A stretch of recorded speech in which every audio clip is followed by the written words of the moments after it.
사랑하시고 마음의 소원을 들어 응답해 주시는 귀한 역사가 있게 되기를 주님의 이름으로 축복합니다.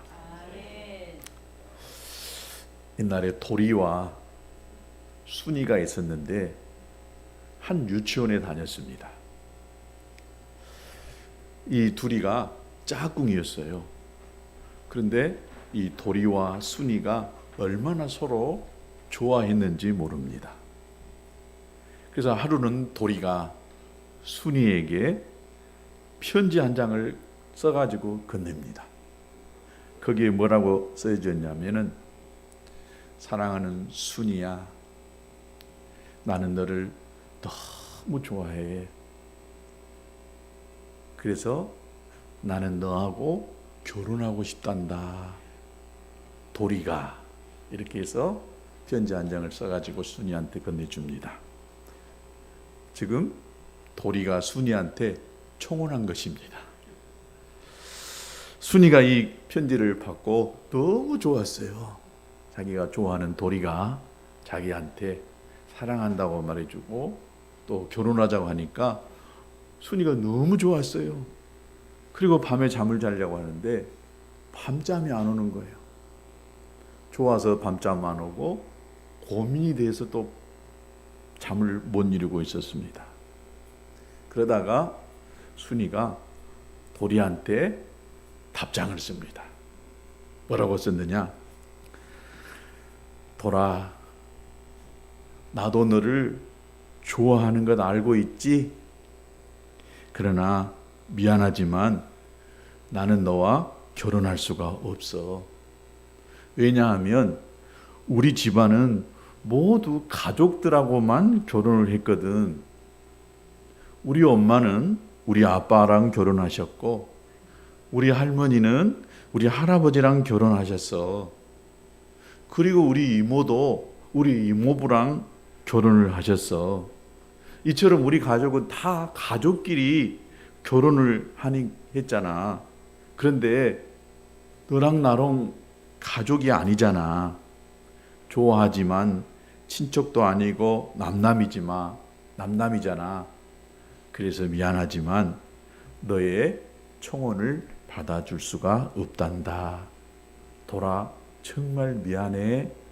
순이가 6살짜리 이 도리와 순이의 아주 재미난 이야기였습니다. 이 6살짜리 순이의 그 시각에서는, 그 관점에서는 도리가 내 가족이 아니니까 사랑해도 결혼할 수가 없다는 거예요. 우리 가족들은 다 가족끼리만 다 결혼해서 함께 가족이 됐다고 생각하니까 아무리 좋아도 도리는 남이니까 결혼할 수가 없다고 생각한 것입니다. 여러분, 6살짜리 딱 순이의 생각 맞잖아요. 6살이니까. 사실은 우리도 하나님 앞에서 이런 이 6살짜리 생각과 모습으로 살아갈 때가 참 많이 있습니다. 내가 가지고 있는 그 시야로, 내가 가지고 있는 그 지식으로 전체를 바라보지 못하고 그냥 그 시야만큼만, 그 시각만큼만 바라보고 그저 나만, 우리만, 내 가족만 생각하면서 살아가고 있을 때가 참 많이 있습니다. 다른 사람들이야 어떻게 되든지 상관하지 아니하고 그저 나만 잘 살면 되고 우리 가족만 잘 되면 되고 평안함만 되고 내 자식만 잘 되면 된다라고 하는 이런 식의 사고방식이 지금 순이의 사고방식, 6살짜리의 사고방식이 될 수가 있다는 것입니다. 지금 순이는 6살짜리의 결혼관이 있었어요. 그 결혼관이 뭐예요? 오직 가족끼리만 결혼한다는 거예요. 6살이니까 그 정도, 그 나이에서는 그 정도 생각밖에 할 수 없는 거예요. 아빠도 내 가족이고 엄마도 내 가족이고 할아버지도 할머니도 다 내 가족이고 이모부도 이모부랑 결혼했어요. 그냥 가족끼리 다 결혼한 거예요. 딱 맞는 수준이잖아요. 우리가 어떤 사건이나 상황을 바라보는 시각도 내 수준에서 바라보면 맞은 것 같아요. 너무 맞은 것 같아. 분명하고 확실한 것 같아. 그런데 나이를 먹고 지나고 보면 이 순위가 좀 더 지나고 보면 얼마나 그때 그 총원 편지 받고 자기가 쓴 편지가 우스웠을까요? 그래서 자기가 가지고 있는 지식으로 어떤 상황이나 어떤 사건을 함부로 다 판단해서는 안 됩니다. 내가 맞은 것 같아도 시간이 지나고 보면 아, 이게 아니었구나 라고 하는 생각이 들 때가 한두 번이 아니에요. 우리가 보는 이 성경도 보는 관점에 따라 가지고 있는 지식에 따라 각가지 다르게 해석되어지는 경우가 많이 있어요. 그래서요, 교파가 생기고 교단이 나눠지고 그런 것입니다. 저도 성경을 보면 볼수록 성경을 아마 수십 번 읽었겠죠. 그런데 볼 때마다 읽을 때마다 똑같은 성경이지만 내용이지만 다르게 해석되어지는 경우가 몇 가지가 있어요. 특별히 요한계시록에 보면 거기에는 많은 숫자가 나오고 상징이 나오고 앞으로 되어질 일들이 나옵니다. 제가 신학교에서 배운 것하고 또 전도사 때 보았던 것하고 목사가 돼서 성경을 보는 것하고 또 10년 전에 성경을 읽고 설교했던 것하고 지금 보니까 아, 그때 내가 잘못했구나, 잘못 판단했구나, 잘못 해석했구나 라고 하는 이런 생각이 드는 것이 몇 가지가 있더라고요. 지금 보니까 아, 이것이 아니고 또 요것일 수가 있겠구나, 이런 의미와 사건이 다르게 해석되는 경우가 있어요. 그래서요, 여러분, 사이비 이단들은요 너무 확실하게 틀린 것을 분명하게 맞다고 가르쳐요. 우리가 보면 말도 안 되는 이상한 이야기를 하고 있어요. 이만희가 재림의 주가 아니잖아요. 장영자가 하나님 어머니가 아니잖아요. 그런데 그렇게 가르치니까, 확신있게 가르치니까 그것을 듣는 사람들은 미혹이 돼가지고 그런 것처럼 받아들여버린다는 거예요. 누구도 이것이다라고 딱 이야기하지만 나중에 보면 틀릴 수 있다는 거예요. 그래서 진짜 정통 교회에서는 확실하게 가르치기도 하지만 애매모호한 것은요 좀 더 넓게, 폭넓게 받아들여요. 이게 전통입니다. 우리는 침례교회지만 여러분, 순복음교회가 잘못됐다고 이야기 안 해요. 성결교회가 잘못됐다고 이야기 안 해요. 장로교가 틀렸다라고 이야기하지 않아요. 그러나 이단들 봐보세요. 자기들이 가르치고 주장하는 것과 다르면 다 잘못됐다고 이야기해요. 좁은 시각으로 바라보니까 더 큰 것들을 포용하고 함께 가지 못하는 거예요. 그리고 자기들이 최고인 것처럼, 대단한 것처럼 이야기하는 거예요. 딱 6살짜리 순위의 이 조롱관하고 똑같을 수가 있는 것입니다. 그 옛날 고린도 교회가 가졌던 문제가 바로 이것이었습니다. 그들이 고린도 교회 안에 파당들이 생겼어요. 바울파다, 아볼로파다, 게바파다, 또 어떤 사람은 그리스도파다, 나는 바울파다. 왜 그랬겠어요? 바울이 가르치는 것을 받아들이고 바울이 가르치는 것을 최고로 생각했기 때문에, 틀린 가르침이 아니었지만은 조금 다른 그 가르침을 가지고 또 자기가 좋아하는 스타일을 가지고 나는 게바, 베드로파, 나는 바울파, 너무 자기 것을 대단하게 생각하다 보니까 다른 것들을 좀 무시하기 시작했어요. 너무 이기적인 것이었어요. 다른 사람을 배려할 줄 몰랐어요. 그 사람의 생각을 포용하고 수용할 수가 없었어요. 그래서 그들이 보여준 모습은 사랑과는 너무 동떨어진 것이었어요. 여러분, 사랑은 오래 참는 것이라고 제가 지난주에 말씀을 드렸습니다. 속상한 일을 당하고 자존심을 상했다 할지라도 여러분 꼭 참아버리면 무슨 문제가 생기겠어요. 그런데 고린도 교회는 서로를 향해서 참지를 못했어요. 누가 나한테 조금 요만한 말 하면 그냥 받아서 나는 2마디 3마디 해버려요. 또 사랑은 온유합니다. 온유가 뭐라겠어요? 다른 사람에게 친절하게 대해주는 거예요. 또 선대해주는, 여러분 교회 안에서 사람들과의 관계에서 친절에 대해주고 선하게 대해주면 무슨 문제가 있겠어요?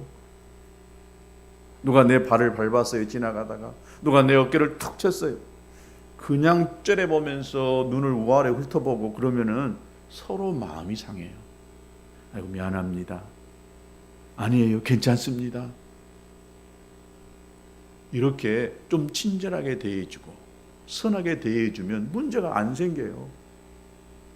조금 요만한 말 한마디 했다고 그냥 받아쳐버리고 누가 내 어깨를 쳐? 그러면서 나는 주먹으로 때려버리는 이런 상황들이 펼쳐지니까 교회 안에 문제가 생길 수밖에 없었던 것입니다. 또 사랑은 쉬게 하지 않는다라고 말씀했어요. 다른 사람이 잘 되면 어떻게 해야 되겠어요? 칭찬해 줘야 됩니다. 또 축복해 줘야 됩니다. 기뻐할 일이 있으면 함께 기뻐해 줘야 되는데 무슨 문제가 생기겠어요? 그런데 남들이 좀 잘 되니까 배가 아픈 거예요. 그래가지고 막 이런저런 이야기하고 꼴 보기 싫다는 거예요. 그리고 쉬게 합니다. 그러다 보니까 다투는 가운데에 그 교회 안에 문제가 생겼다는 거예요. 이것이 교회 안에만 있는 것입니까? 사람이 2명, 3명 모이는 조그마한 직장이더나 뭐 더 많은 학교나 사람들이 모이는 곳에는 언제나 이런 일들이 발생할 수가 있게 되는 것입니다. 사랑하는 여러분, 우리는 어떻습니까? 우리라고 뭐 특별히 더 나은 것 같아요?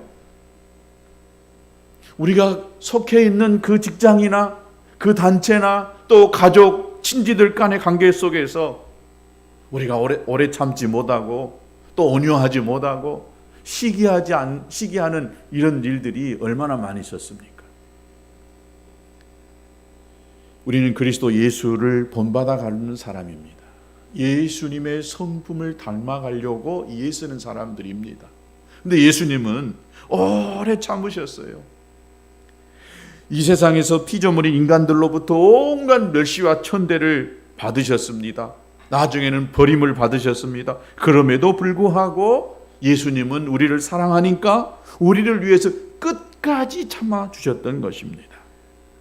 또 예수님은 온유하셨습니다. 십자가에서 고난당하시면서 자기를 십자가에 못 박는 자들을 위하여 기도했어요. 하나님, 저를 죄를 사하여 주시옵소서. 자기의 하는 것을 저들은 알지 못합니다 라고 그들을 위해서 기도해 주었던 것입니다. 또 우리 예수님께서는 시기심이 전혀 없으셨어요. 언제나 낮은 자리에 가 계시고 누가 하지 않는 일들을 했던 분이 우리 예수님이셨습니다. 그리함으로써 하나님 아버지의 뜻을 이루어 드리고 하나님을 영화롭게 하는 일에 예수님은 온 에너지를 다 쏟아냈다는 것을 볼 수가 있습니다. 우리도 이 예수님의 사랑을 본받아서 사랑의 실천에 힘을 쓰는 저와 여러분 되시기를 주님의 이름으로 축복합니다. 사랑은 말로 혀로 하는 것이 아니기 때문에 행함과 진실함이 반드시 뒤따라야 하는 것입니다. 사랑한다라고 축복한다라고 말도 해야 되지만 그 말에 따르는 행함이 또 실천이 있어야 되는 것입니다. 이러한 곳에 사랑의 꽃이 피우고 열매가 아름답게 맺히게 될 줄로 믿습니다. 이제 오늘 다시 15가지 사랑에 관해서 이야기한 것 중에 3가지를 더 말씀을 드리려고 그럽니다. 그 4번째가 사랑은 자랑하지 않는다는 거였습니다. 우리를 자랑하게 되면, 즉 자신을 자랑하게 되면 자기 자신은 굉장히 우월감은 가지게 될 줄로 압니다. 그러나 내 자랑을 듣고 있는 상대방은 어떨까요?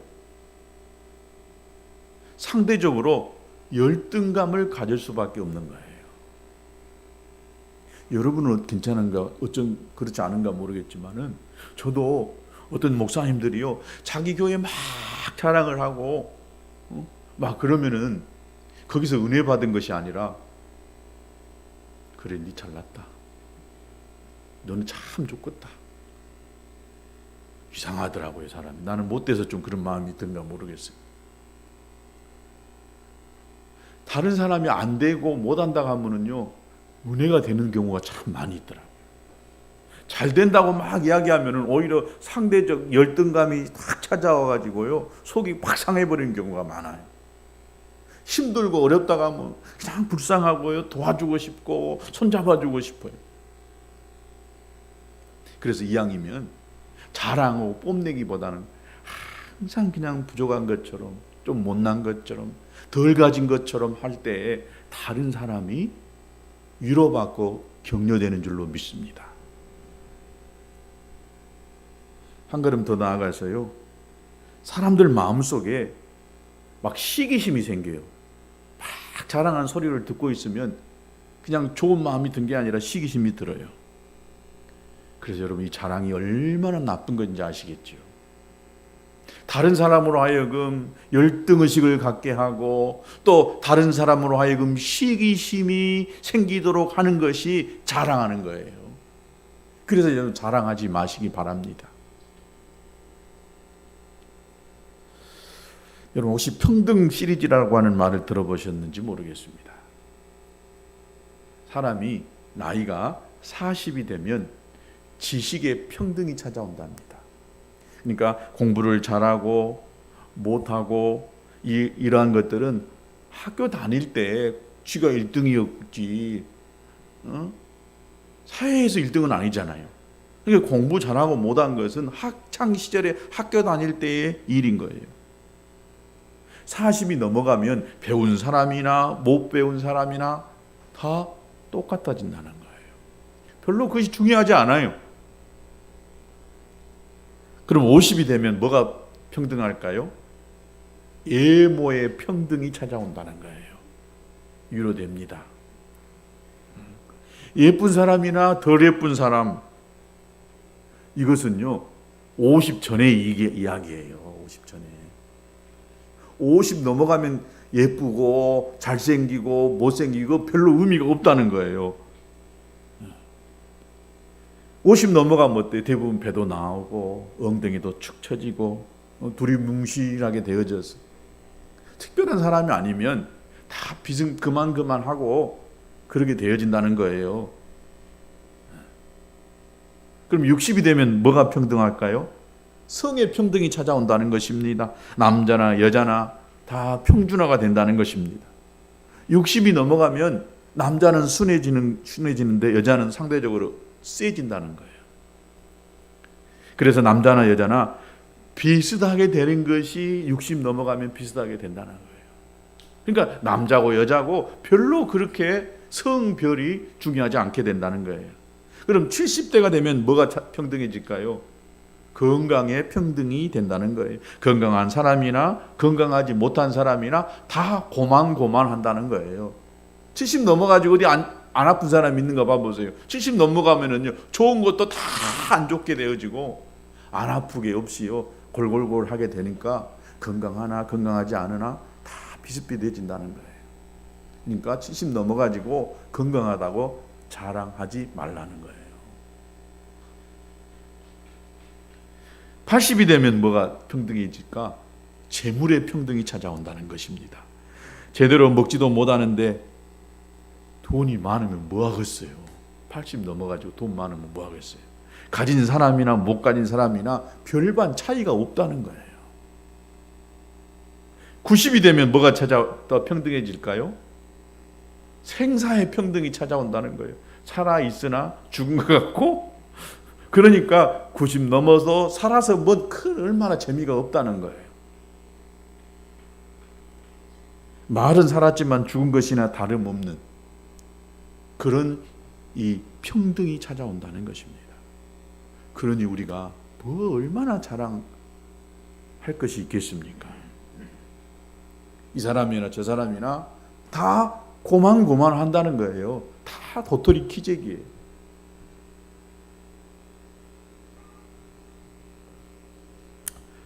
나이가 들수록 옛날 생각이 나고 그래서 옛날 친구들이 그리워져요. 근데 동창회나 친구들을 찾아다니고 만나는 사람들은 어떤 사람인 줄 아세요? 가진 사람이에요. 가서 뭔가 말하고 뽐낼 것이 있는 사람들이 친구를 찾아가요. 친구한테 올라간 사람들 어떤 사람들이에요? 다 꽤나 잘 사는다고 폼 좀 재는 사람들이 연락 오더라고요. 힘들고 못 살고 어려운 사람들은 연락 안 해요. 누가 나 할까봐 그냥 숨어서 지내지. 자기가 좋은 차 타고 다니니까 좋은 차 타고 다니는 것 좀 친구들한테 자랑하고 싶고 뽐내고 싶은 거거든요. 자식이 잘 된 사람은요, 자식을 막 자랑하고 싶어 하거든. 누가 자식 말 안 하나? 그리고 먼저 말을 걸읍니다. 너 자식은 지금 뭐 하냐? 지금 그 말은 뭐예요? 내 자식에 대해서 좀 물어봐 주라는 거예요. 말하고 싶은 것이 있으니까. 옛날 고린도 교회 성도들이 이랬습니다. 자랑이 너무 심했어요. 그래서 고린도전서 14장 26절에 보니까 그런즉 형제들아 어찌할꼬 너희가 모일 때에 각각 찬송시도 있고 가르치는 말씀도 있고 계시도 있고 방언도 있고 통역함도 있고 그러나 모든 것을 덕을 세우기 해야라. 함께 모여서 뭐 했느냐? 찬송을 부를 때 다 함께 찬송을 부르면 뭐가 문제 있겠어요? 모여서 다 같이 기도합시다 하면 같이 기도하면 뭐가 문제 있겠어요? 근데 어떤 사람은 모여서 찬송합시다. 그리고 찬송을 하면 저기서 어떤 사람은 성경을 암송을 막 큰 소리로 막 해야 돼요. 또 기도합시다. 그러면 어떤 사람은 또 방언으로 랄랄랄랄랄 하면서 막 소리 질러서 다른 사람 귀가 따갑게 기도 소리에 집중하지 못하도록 하는 사람이 있어요. 또 어떤 사람은 방언 통역한다고 하면서 막 해야 돼요.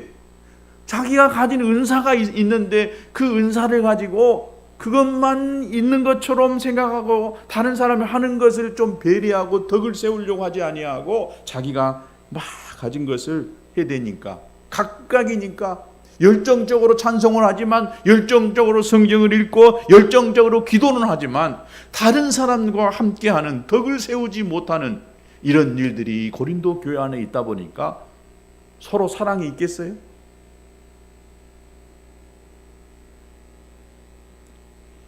너만 은사 받았냐? 나도 은사 받았다. 너만 찬송하냐? 나도 기도한다. 너만 방언하냐? 나는 방언 통역한다. 막 하면서 여기저기서 지가 가진 것이 최고인 것처럼 막 하다 보니까 고린도 교회가 문제가 있었던 것입니다. 자랑하려고 과시하려고 뽐내려고 하니까 아주 무질서하게 되어지고 혼란이 찾아오게 됐다는 것입니다. 여러분, 사랑은 자랑하지 않습니다. 아멘. 네. 곡식이 무르익으면 고개를 숙인다고 그러잖아요. 돈이 진짜 많은 사람은요, 절대 돈 있는 태를 잘 안 내요. 조금 어설프게 있는 사람이 돈 좀 있는 것처럼 뽐내는 거예요. 지식도 많이 있는 사람이 여러분 절대 폼 안 내요. 제가 자주 만나는 어떤 그 교수님은 참 훌륭하신 분이 많아요. 누가 어제도 뭔 영어 말을 했는데 틀린 말을 하는 거예요. 절대 지적 안 해요. 그냥 인정해 줘 버려요. 지적하고 자기 잘못됐어 이야기하면 얼마나 창피스럽겠어요. 그 사람은 그 모습 그대로 그것을 그렇게 받아들이는 참 그 모습이 훌륭하더라고요. 어설프게 알고 있으면 아니요 그거 틀렸어야 그렇게 하면 안 돼 이렇게 이야기하는 거예요. 저와 여러분은 뽐내지 마십시다. 자랑하지도 마십시다. 남을 무시하지도 마십시다.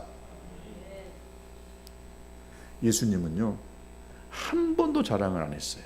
예수님처럼 자랑할 것이 얼마나 많이 있는지 몰라요. 40일 금식 기도도 했죠. 얼마나 많은 기적을 가지고 사람들을 살려냈는지 몰라요. 치유의 기적을 얼마나 많이 행했는지 몰라요. 그러나 한 번도 예수님이 그것을 뽐내고 자랑하지 않았어요. 오히려 다른 사람에게 제발 말하지 마라. 그 때가 될 때까지 말하지 말라라고 이렇게 권면했던 것을 볼 수 있습니다. 심지어 예수님은 요한복음 12장 49절에 내가 내 자의로 말하는 것이 아니요 나를 보내신 아버지께서 나의 말할 것과 이룰 것을 친히 명령하여 주셨다라고 이야기했습니다. 한마디도 내 말이 아니라 내 말은 하나님으로부터 주어지는 말이다. 하나님이 내게 주신 말이다라고 이렇게 이야기했다는 것입니다. 자랑할 모든 것을 다 갖추신 예수님은 한 번도 자랑하지 아니하고 겸손히 낮아서 자기를 드러내지 아니하고 하나님께 영광을 돌렸던 것입니다. 오늘 이 고린도전서를 썼던 사도 바울도 갈라디아서 6장 14절에 그러나 내게는 우리 주 예수 그리스도의 십자가 외에 결코 자랑할 것이 없으니 그랬어요. 십자가 외에는 자랑할 것이 하나도 없다는 거예요. 사도 바울이 어떤 사람이었습니까? 대단히 많이 배운 학식 있는 자였어요. 가문도 좋은 사람이었어요. 그럼에도 불구하고 그는 오직 자랑할 것은 그리스도 예수 십자가밖에 없다라고 이렇게 이야기했던 것입니다. 사랑하는 여러분, 사랑은 자랑하지 않습니다. 자랑하려고 하지 말고 예수의 십자가만을 자랑하는 저와 여러분 되시기를 축복합니다. 자랑할 그 시간에 다른 사람을 칭찬해 주시기 바랍니다. 그것이 사랑입니다. 다섯 번째, 사랑은 뭐라겠느냐? 교만하지 않는다라고 했습니다. 자랑은 외적인 것입니다. 그런데 이 교만은 뭐냐? 내적인 것입니다. 자랑이 말과 행동으로 나타난 것이라고 한다면 이 교만은 이 마음의 자세입니다. 그래서 잠언 16장 18절에 교만은 패망의 선봉이요 거만한 마음은 넘어짐의 앞잡이입니다 라고 이야기했어요. 교만이 앞서가면 반드시 뒤따라오는 것이 뭐예요? 패망. 교만하면 어떻게 된다고요? 패망. 망한다는 거예요. 거만한 마음이 있는 곳에는 언제나 넘어짐이 뒤따라오게 돼 있는 것입니다. 그래서 교만 때문에 망하지 마시고 거만한 태도를 가져서서 여러분 넘어지지 마시고 겸손하게 사랑으로 행할 수 있게 되기를 축복합니다. 고린도 교회 교인들이 얼마나 교만했는지 몰라요. 고린도전서 4장 6절에 보니까 형제들아 내가 너희를 위하여 이 일에 나와 아볼로를 가지고 본을 보였으니 이는 너희로 하여금 거룩한 말씀 밖에 넘어가지 말라 한 것을 우리에게서 배워 서로 대적하여 교만한 마음을 먹지 말게 하려 함이라 그랬습니다. 고린도 교인들이 아까도 이야기했던 것처럼 바울파, 아볼로파, 게바파, 그리스도파를 만들어 가지고 서로가 서로를 대적했어요. 그 이유는 교만한 마음을 먹었기 때문인 것입니다. 교만하기 때문에 서로 대적합니다. 여러분, 편을 가른다는 것은 뭐예요? 내 편은 좋은 편이고 다른 편은 나쁜 편이에요. 편을 갈랐다? 그러면 싸움을 거른다는 거예요. 고린도 교인들 가운데에 사도 바울이 다시금 고린도를 방문하는 것을 별로 탐탁지 않게 생각했어요. 왜요? 옛날에는 바울을 통해서 복음을 들었고 하나님의 말씀을 가르침을 받았는데 이제는 다 배웠다는 거예요. 다른 사람들에게 다 배웠다는 것입니다. 바울에게서도 배웠고 아볼로에게서도 배웠고 게바에게서도 배웠다는 것입니다. 알 것 다 알고 있는데 바울이 다시 와서 우리에게 가르친들 우리가 뭘 새로운 것을 또 배울 수 있겠느냐? 교만한 것이지요.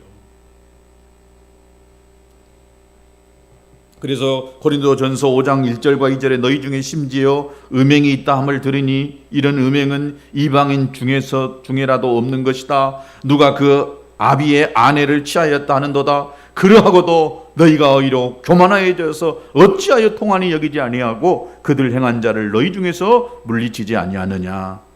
그들 속에 음행을 저지르는 자들이 있었어요. 심지어 자기 계모를 범한 자도 있었던 것입니다. 이것은 하나님의 말씀인 율법뿐만이 아니라 그 당시에 로마법 자체에서도 엄격하게 금지하는 법이었어요. 그러니 여러분, 교회 다닌다고요, 다 착한 사람 아니더라고요. 범죄하지 않는 사람 없더라고요. 교회에 다녀도 예수 믿어도 여전히 변화되지 아니하는, 육을 다스리지 못하면은 이렇게 음행에 붙들려서 못된 삶을 살아가는 사람이 한둘이야요. 주일이면 교회에 나가서 예배한다고 하지만 여전히 나가서는 세상에 못된 짓거리 할 수가 있다는 거예요. 바로 이 고린도 교인들 가운데에 그런 자들이 있었어요. 그럼에도 회개하지도 아니하고 음행을 저지르면서도 회개하지도 아니하는 저들이 있었다는 거. 왜? 교만 때문인 것입니다. 자기가 잘못했으면서도 큰 소리 치는 것, 이것이 교만한 자의 특징인 것입니다. 고린도전서 8장 1절에 보면 우상의 제물에 대하여는 우리가 다 지식이 있는 줄을 아나 지식은 교만하게 하고 사랑은 덕을 세운다라고 했어요. 이 말의 뜻이 뭐냐면은 당시에 이방인들의 이런 생각들이 있었어요. 이방인들, 예수 안 믿는 사람들, 그들은요 음식물에, 특별히 이 고기를 통해서 더러운 잡기들이 붙어서 그것을 먹는 때에 잡기들이 내 몸 안에 들어온다라고 그렇게 생각을 하는 사람들이 있었던 것입니다. 그래서 그들이 푸주간에서 고기를 잡으면 제일 먼저 그 고기를 우상에게 제물로 먼저 바쳤어요. 그래서 이 제물에 더러운 잡기가 오지 못하게 해주십시오라고 하면서 우상에게 제물을 바쳤어요. 그리고 일부는 태워드리고 일부는 제사장에 주고 나머지는 도로 가지고 왔어요. 그러니까 이방인에게 제사를 드리면 그 신이 그 고기를 지켜주기 때문에 더러운 잡기가 그 고기에 가까이 하지 못한다라고 믿었던 것입니다. 그래서 시장에서는 우상에게 제물로 바친 고기가 상당히 인기가 있었어요. 이것은 우상에게 이미 쉽게 말하면 잡기를 다 물리친 고기입니다 라고 하면 시장에서 굉장히 인기가 있어가지고 사람들이 그걸 사다가 먹었어요. 그 당시에 풍습이 그렇게 됐다는 거예요. 그러나 우상 제물 때문에 고린도 교인들 사이에 분쟁이 생겼어요. 어떤 사람은 꺼름직하니까 아예 시장에 나가서 고기를 사다가 먹질 않아요. 그리고 그 고기는 꼭 아는 사람, 자기 친척이 잡은 그 고기만을 사다가 먹었어요.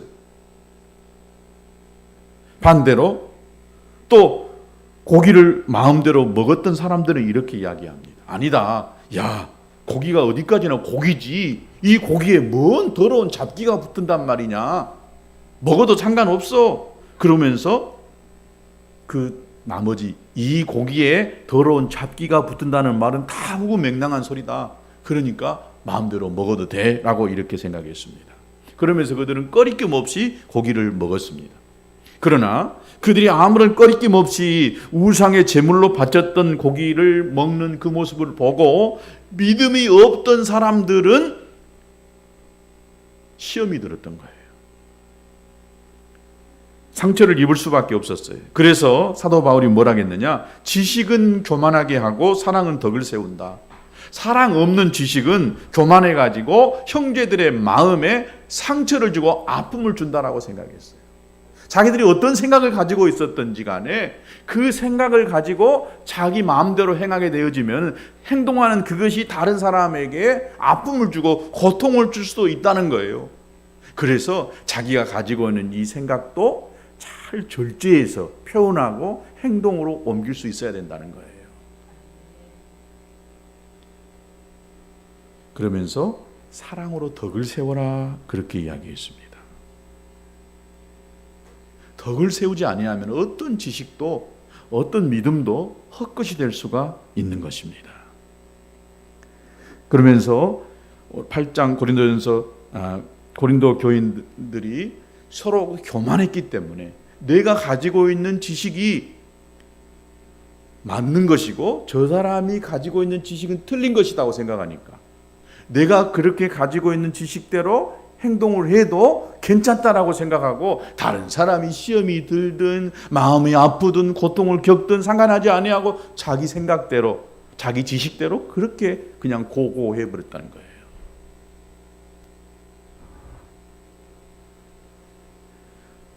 여러분, 우리가 가지고 있는 지식은 한계가 있어요. 내가 배운 것도 쉽게 말하면 한계가 있어요.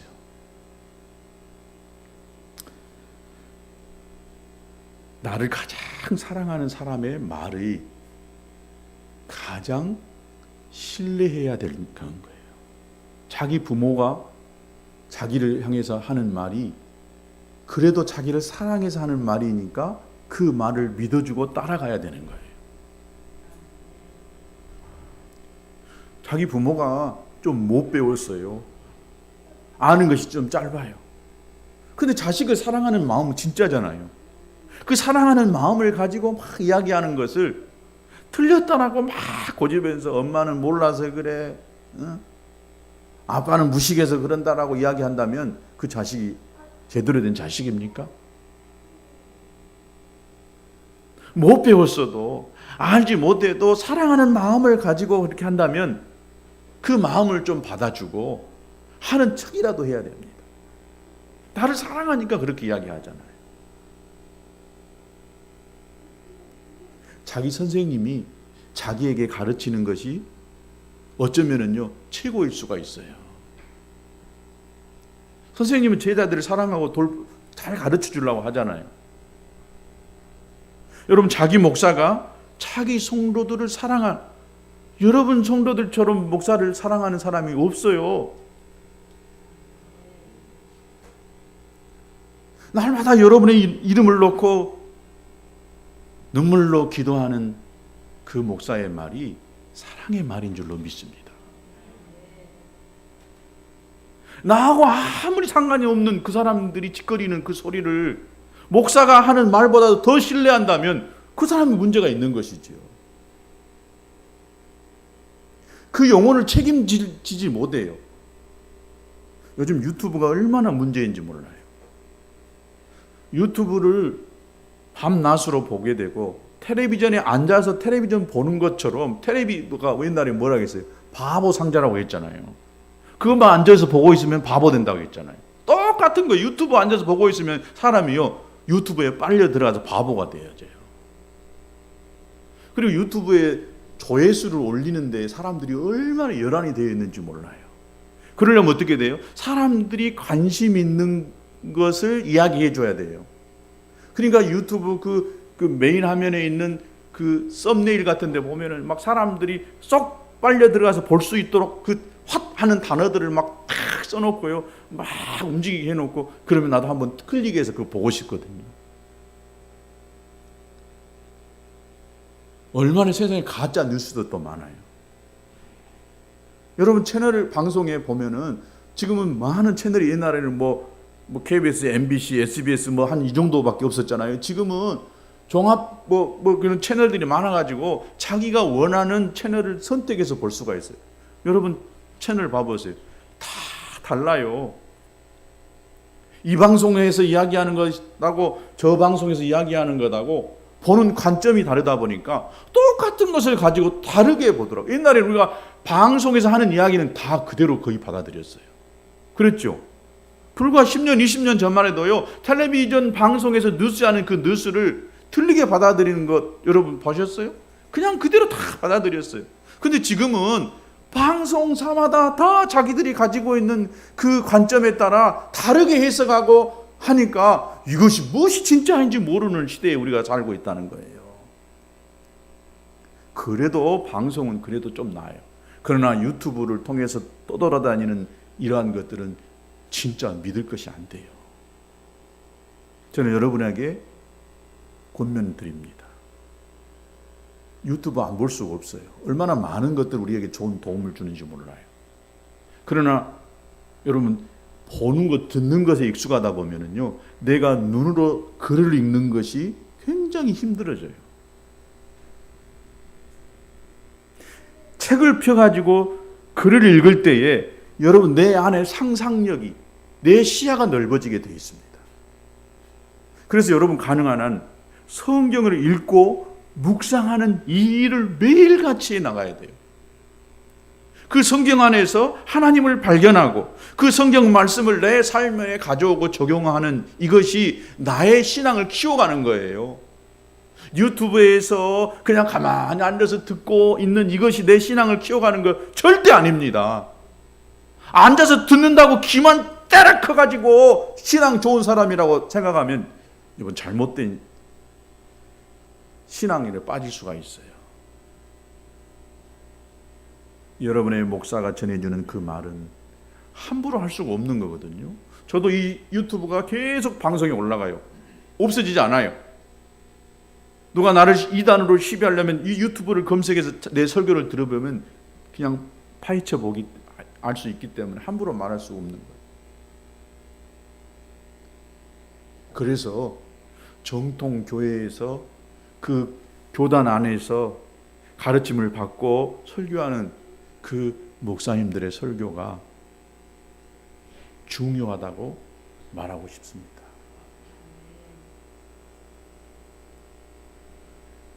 여러분, 성경을 펴들고 자기 눈으로 읽고, 우리 어떤 집사님 또 권사님은 글 써요.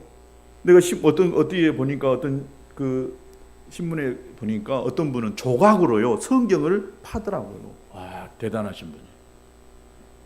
조각으로 글자 하나를 다 파고 있어요. 수십 년 걸쳐서. 쓰는 것도 힘든데. 그만큼 자기 길을 키운 것이 아니라 그 말씀이 내 것으로 삼아서 그렇게 생활해 간다는 거예요. 그러니까 교만할 수가 없는 것이지요. 성경을 읽다 보고 성경을 내 삶에 적용하다 보면 내 삶, 내가 얼마나 교만하고 내가 얼마나 죄인인가가 깨달아지는 것입니다.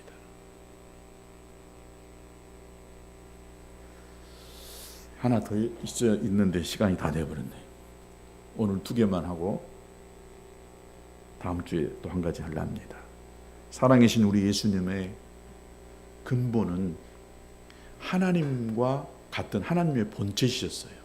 그런데 예수님은 하나님과 절대 동등됨을 취할 것으로 여기지 아니하셨어요. 그리고 자기를 비워서 종의 형체를 가지시고 이 땅에 오셨어요. 이 땅에 오셔서 뭐 하셨어요? 십자가에서 죽기까지 자기 자신을 낮추셨어요. 자랑하지도 교만하게 하지도 아니하였다는 거예요. 사랑은 무례히 행치 않습니다. 함부로 사랑한다고 막 말하지 않는다는 거예요. 하찮은 사람이라도요 소중하게 여기는 사람이 진짜 사랑하는 사람이에요. 내가 그 사람을 사랑하면은 진짜 소중하게 대할 수 있는 거예요. 누가복음 7장에 보면 시몬이라고 하는 바리새인이 있었어요. 이 사람이 예수님을 자기 집으로 초청을 했어요. 근데 예수님 그 초청하는 그 자리에 그 동네에 살던 여인이 함께 찾아왔어요. 근데 그 여인이 어떤 사람이냐? 창기였어요. 창녀였어요. 근데 이 여인이 예수님 그 발 앞에 예수님의 앞에 자기 눈물로 예수님의 발을 씻었어요. 얼마나 그러니까 많이 눈물을 흘렸겠어요. 또 자기 머리털로 예수님의 발을 막 씻겨줘요. 그리고 자기가 가지고 있는 이 향유를 가지고 예수님의 발에다가 부었어요. 얼마나 아름다운 광경입니까? 그럼에도 불구하고 이 시몬이라고 하는 바리새인은 못마땅하게 생각했어요. 그 여인이, 창기라고 하는 그 여인이 자기 집에 들어오는 그 자체도 아주 못마땅해. 어떻게 창녀가 내 집에 왔단 말이냐, 이렇게 생각했습니다. 그러면서 그 창기의 눈물에 그 발을 맡겼던 예수님을 보고 만일 이 사람이 선지자다라고 한다면 자기를 만진 이 여자가 죄인인 줄 알았을 것이다. 예수님은 선지자가 아니다라고 이야기한 거예요. 그럴 때 예수님께서 그의 생각을 아시고 그에게 말합니다. 야, 너는 500데나리의 빚을 탕감받은 사람하고 50데나리, 즉 500만 원 탕감받은 사람하고 50만 원 탕감받은 사람, 어떤 사람이 더 크게 은혜 받았다라고 말하겠느냐? 500만 원 탕감받은 사람이겠습니다 라고 그렇게 이야기합니다. 그 소리를 들으시고 예수님께서 시몬아, 내가 너의 집에 들어왔을 때 너는 내게 발 씻을 물도 주지 아니했다. 그런데 이 여인은 자기 눈물로 내 발을 씻어줬다라고 이야기합니다. 또 너는 내게 입맞추지 아니하였으나 이 여인은 들어올 때마다부터 내 발에다가 입맞추기를 그치지 아니하였다. 너는 내 머리에 그 흔한 감람유를 붓지 않았지만은 이 여인은 내 발에다가 값비싼 향유를 부었다. 그러면서 예수님은 그 여인에게 네 죄 사함을 받았느니라. 너의 믿음이 너를 구원하였다. 편안히 가라. 시몬은 그 여인을 무시했습니다. 왜요? 그에게 사랑이 없었어요. 그냥 창녀라고 하는 그것 때문에 무시했어요. 그 여인을 사랑하는 예수님은 어떻게 했어요? 그 여인이 하는 대로 자기 자신을 맡겨놨던 거예요. 더러운 여자라고 손가락질할 수 있는 그 여자에게 자기 몸을 맡겼던 것입니다. 왜요? 그 여인을 사랑했기 때문에 그런 것입니다. 고린도 교인들이 사랑이 없으니까 서로 니 잘났다 나 잘났다라고 이야기했던 것입니다. 내 것이 소중하면 다른 사람도 소중한 것이에요. 내 생각이 옳다고 생각한다면 다른 사람의 생각도 틀리지 않았다는 것을 받아줄 수 있는 포용력을 가질 수 있게 되기를 바랍니다. 제가 지난주에 우리 태균이하고 이야기 잠깐 몇 마디 했는데 참 그래도 역사를 공부하니까 어떤 사건을 바라볼 때 역사적으로 과거의 이 사건을 딱 생각하면서 나도 잘 모르는 이야기를 막 알게 되더라고. 그래서 배워야 되구나. 역사를 알아야 되구나. 어떤 한 군데에 빠지지 않고 좀 넓게 역사적으로 그것을 볼 수 있는 시야가 생긴다는 거예요. 저와 여러분은 하나님을 믿는 사람이잖아요. 성경을 아는 사람이잖아요. 그러니까 좀 넓게 마음을 가지시고 그리고 사람을 함부로 내 생각대로 판단하지 마시고 품고 가실 수 있는 저와 여러분 되시기를 주님의 이름으로 축복합니다.